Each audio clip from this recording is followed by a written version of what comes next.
wabarakatuh. Waalaikumsalam warahmatullahi wabarakatuh. Ikan sombang daun ditumbuh. Kamu harus semangat. Ulang lagi ya. Ikan sombang daun ditumbuh.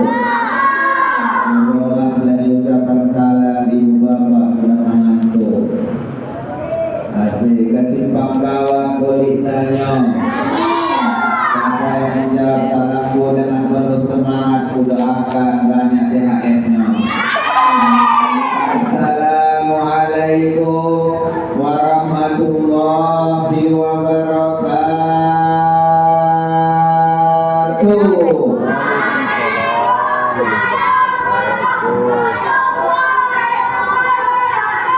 Alhamdulillah.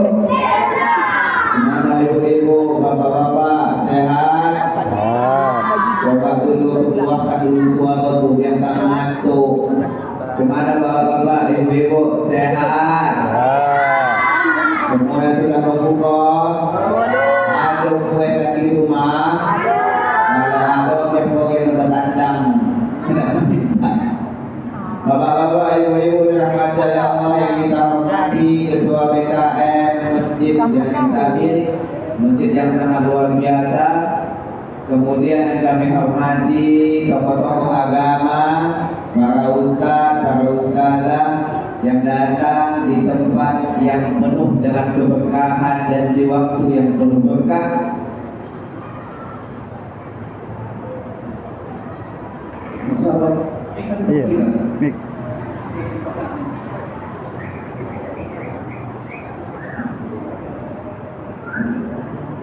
Satu dua tiga.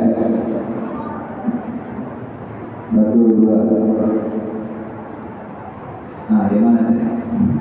Yang kami hormati juga bapak-bapak, ibu-ibu yang dirahmati oleh Allah Subhanahu wa taala.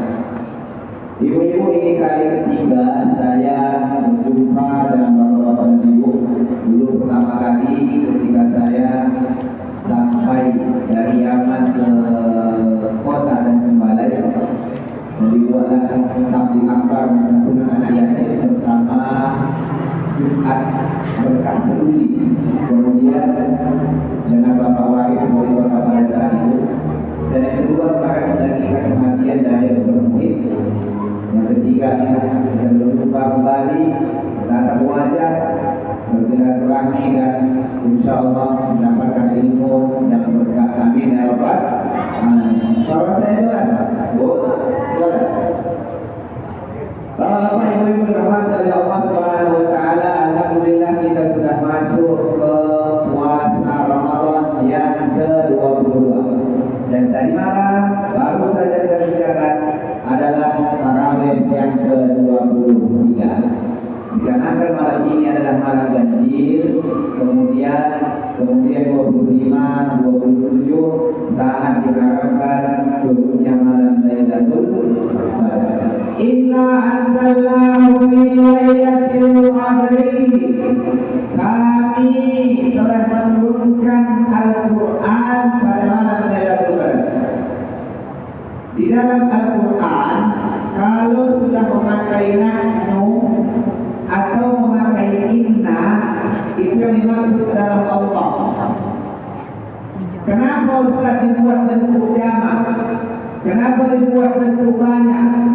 Dalam bahasa gramatika bahasa Arab namanya lita'zim nafs, untuk mengagungkan. Contoh, kan biasa kalau MC atau kata sambutan yang kami hormati Bapak Kepala Sekolah. Mana menghormati kepala sekolah? Tahu tadi. Siapa yang bercakap? Sendirian, bukan rame. Maka inilah yang dimaksud dengan kalimat inna atau nahnu yang menunjukkan kalimat jamak di dalam Al-Quran. Bukan berarti Allah itu banyak. Kami katanya, baca Allah banyak. Tidak, itulah namanya untuk membesarkan diri. Inna anzalnahu fi lailatul qadri. Kami turunkan Al-Quran pada malam Lailatul Qadar.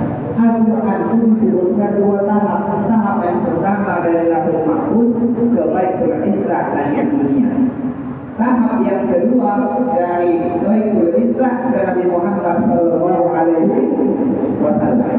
Pada tahap yang pertama dari Lauhul Mahfuz ke Baitul Izzah diturunkan sekaligus daf'atan wahidatan 30 juz.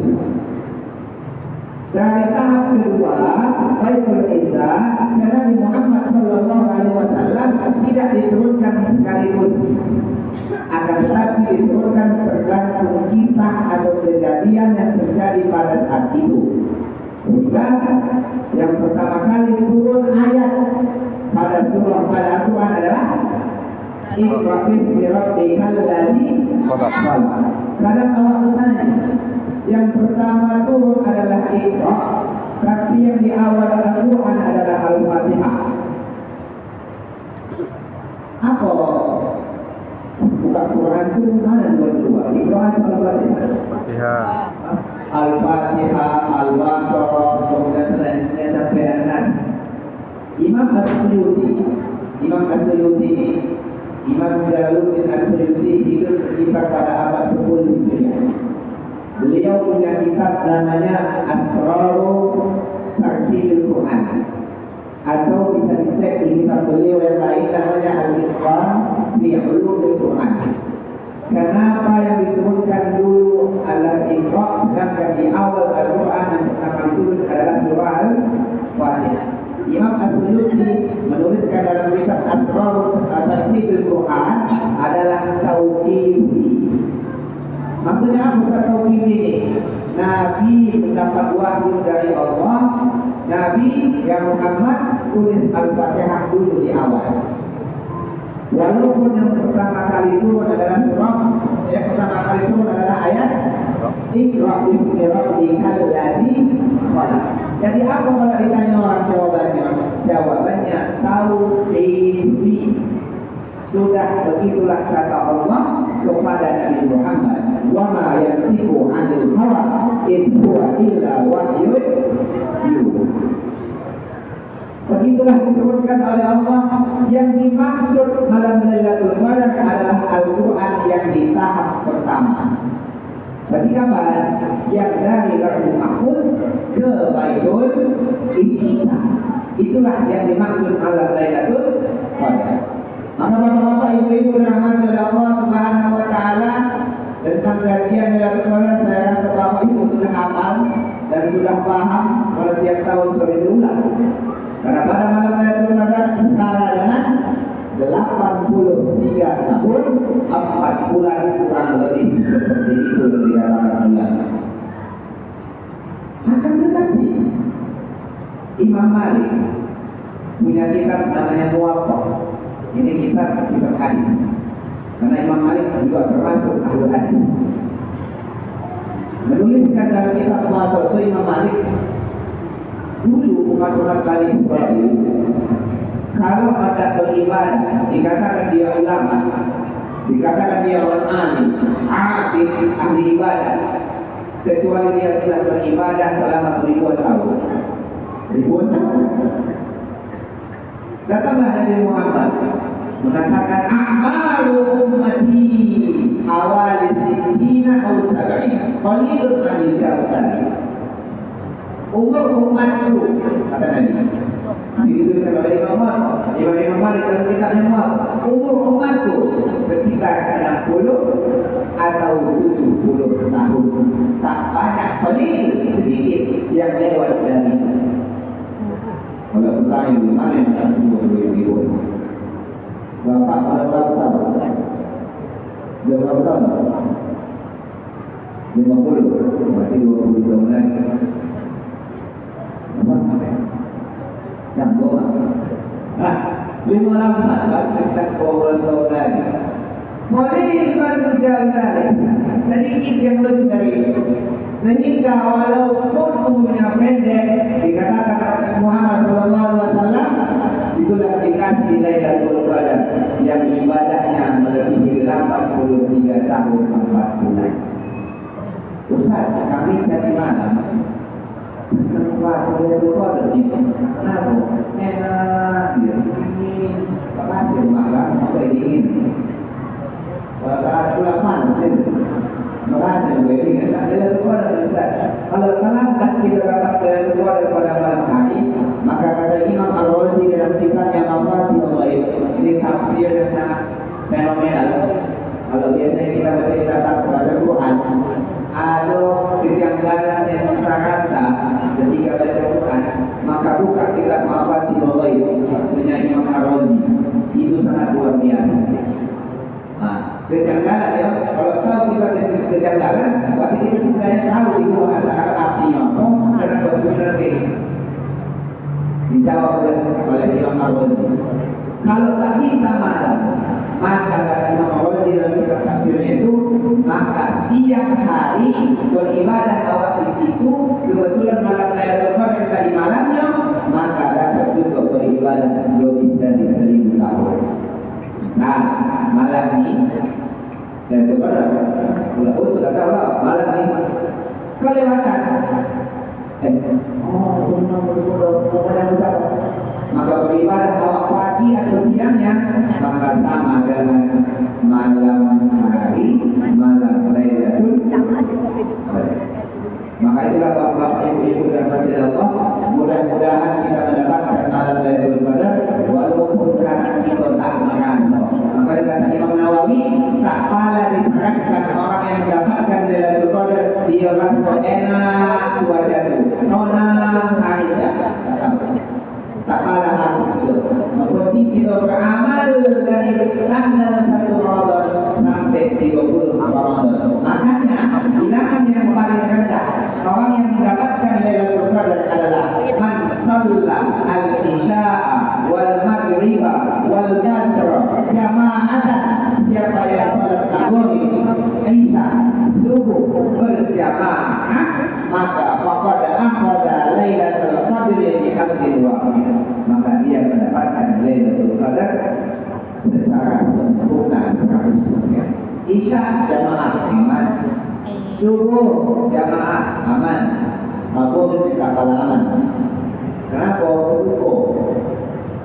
Kalau sudah sendirian, kalau aku nanti yang sholat jamaah, habis gue rencana aku bergerak. Maka usaha inilah adalah kata Ibnu Hajar berkata, adalah yang paling rendah. Kalau pada malam Lailatul Qadar paling rendah kelasnya adalah maghrib, isya dan subuh berjamaah. Wa awsatuha, pertengahan dan dapat level pertengahan adalah orang yang mendirikan sholat, baca Quran, tahajud dinoman 6 jam dalam malam. Kalau malam dari maghrib sampai subuh itu 12 jam, setidaknya 6 jam dia beribadah kepada Allah. Wa'alaha, yang paling tinggi adalah 12 jam dia beribadah. Ini yang susah. Mana yang sanggup 12 jam? Bisa juga. Macam mana caranya Ustaz? Inilah kadang organisasi pahala itu sangat luar biasa. Hidup dia misalnya habis isya, dia tak tidur, berniatlah dia untuk taat kepada Allah. Allah, aku tidur ini supaya subuh aku kuat semangat dia mencari nafkah. Karena niat sesuatu yang mubah itu, kalau hukum makan apa hukum makan? Mubah. Minum mubah. Tidak mubah. Tapi kalau ada niat mubah berubah menjadi sunnah. Apa definisi mubah? Dikerjakan tak dapat apa-apa, ditinggalkan juga tak dapat apa-apa. Tapi kalau sunnah dikerjakan dapat pahala, ditinggalkan dapat tak dapat apa-apa. Nah, ketika ada sesuatu yang mubah, makan, minum, tidur, berniat awak 8 jam awak tidur, tapi sebelumnya berniat disangkakan pahala beribadah selama 8 jam. Makanya kalau makan sekolah niatkan, riwayat yang dulu nanti dapat dengan kepada pemimpin semua. Siapa segala macam ditidurkan, dimimpikan, kemudian diniatkan, maka dapat pahala. Itulah kata Nabi Muhammad SAW. Sallallahu Alaihi Wasallam. Contoh, ada dari mujizat sangat luar biasa. Bapak-bapak, ibu-ibu, ada hadis seperti itu. Manda siapa yang masuk suk? Apa suk? Pasar. Pajak. Kalau bahasa kita pajak. Manda suk yang masuk pajak. Faqala, dan dia mengatakan, La ilaha illallah wahdahu la syarika lah, lahul mulku wa lahul hamdu yuhyi wa yumiit wa huwa hayyun la yamut biyadihil khair wa huwa ala kulli syai'in qadir. Itu mudah dikatakan. Maka apa kata Nabi? Kata Allahu alfin hasanah. Tahu berapa alfin? Alfun berapa? 1000. Alfun 1000. Kata Nabi, alfin. Ini bilangan. Kalau alfin diibawahkan, disandarkan, maka dia dikalikan. 1000 berapa nolnya? 3. Kalikan 0 dari 1000. 3. Berarti berapa? 1.000.000. Allah mencatatkan kebaikan kepada 1.000 kebaikan. Wa ma'allahu anhu alfin sayyi'ah. Dihapuskan dari dia 1.000 kejahatan. Wa rafa'a, Allah mengangkat derajatnya 1.000.000 kebaikan. Masuk.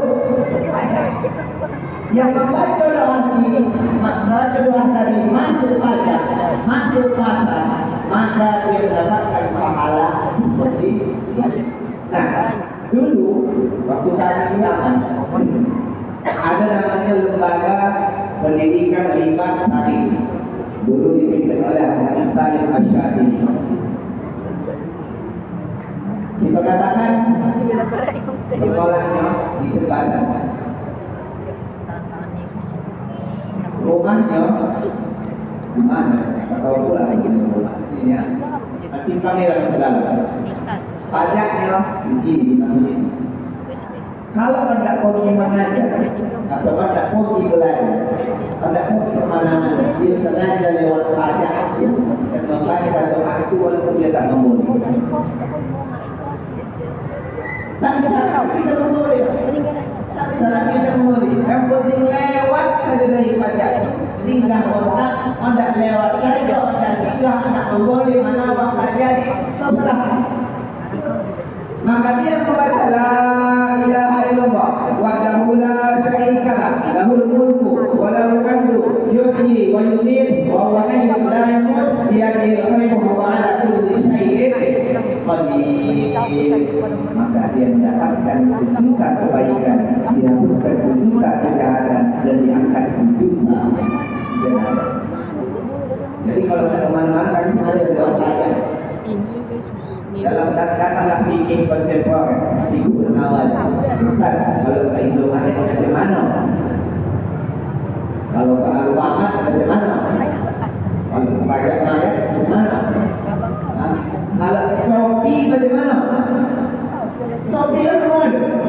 Maka disini dikiaskan oleh para ulama. Begitu juga kalau kamu hendak memboleh ke Shopee, maka menamat baca doa itu, dia dapat 1.000.000 kebaikan, dihapuskan 1.000.000 kejahatan, dan diangkat dengan 1.000.000. Kenapa? Dulu zaman Nabi pajak itu pasar. Kenapa dikatakan pasar? Bahasa adalah suku. Suku diambil dari kalimat sako, ya suku, menyupir. Semua barang dibawa ke tempat itu. Dulu kalau kita dari bahasanya poken. Dulu bahasanya seperti itu.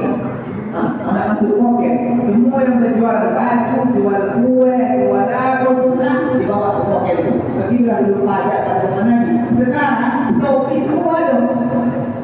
Ada kan yang diumumkan suka buka Shopee. Maka dia akan baca dari seperti itu. Maka begitulah bikin konten. Maka itulah kadang banyak hadis-hadis yang mengenai tentang rahmat Tuhan dan bagaimana cara mendapatkannya. Yang penting kalau kita tahu, kita tulis, kita amal dan kita amalkan. Apa tadi bacanya? La ilaha illallah wahdahu la syarika lah, lahu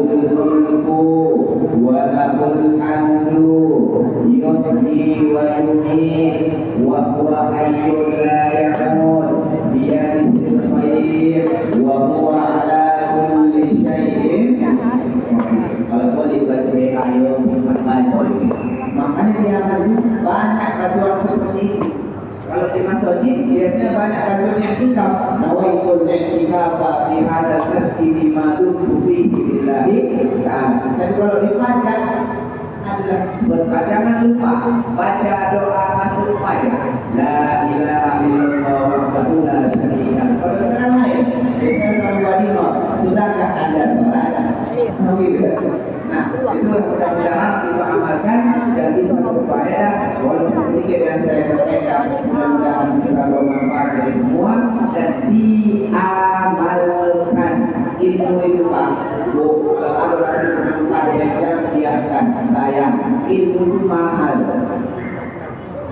Ilmu itu mahal. Kalau awak tak pandai bahasa Arab, tak pandai baca kitab, ada ustaz menerangkan seperti itu. Kita kajian maulid yang mana di sini, catat. Katanya orang suka mudaus. Katanya orang beribadah sampai katanya orang derajat yang tinggi. Katanya orang ini, tapi tak orang mendapatkan ilmu. Makanya bapak-bapak ibu-ibu dirahmati oleh Allah, ilmu itu sangat penting dan wasiat terakhir kita yang ini saya sampaikan adalah mari perbanyak berdoa di detik-detik finish Ramadan ini. Berdoa untuk semalam 2 hari yang lalu dapat kabar yang meninggal di Sungai Ruo masih anak-anak. Tak tahu lagi sebenarnya ada hidup itu dari mana kata. Hubunganku sendirian. Sendirian. Udah orang awak diri yang nahan itu ditutup dari pakai papan, ditutup dari pakai tanah. Ditimbun dari 3 orang sendirian. Awak kok di rumah takut sendirian, dia pun ada lampu. Sekarang kok di hubungan sendirian apa? Maka banyak berdoa. Iblis saja dikabulkan doa. Iblis yang sombong ke iblis dikabulkan doa. Apa dalam Quran? Rabbi anzirni ila yaumi yub'atsun. Ya Allah, kata iblis, jangan kau matikan aku nanti sampai hari bangkitan. Meminta iblis.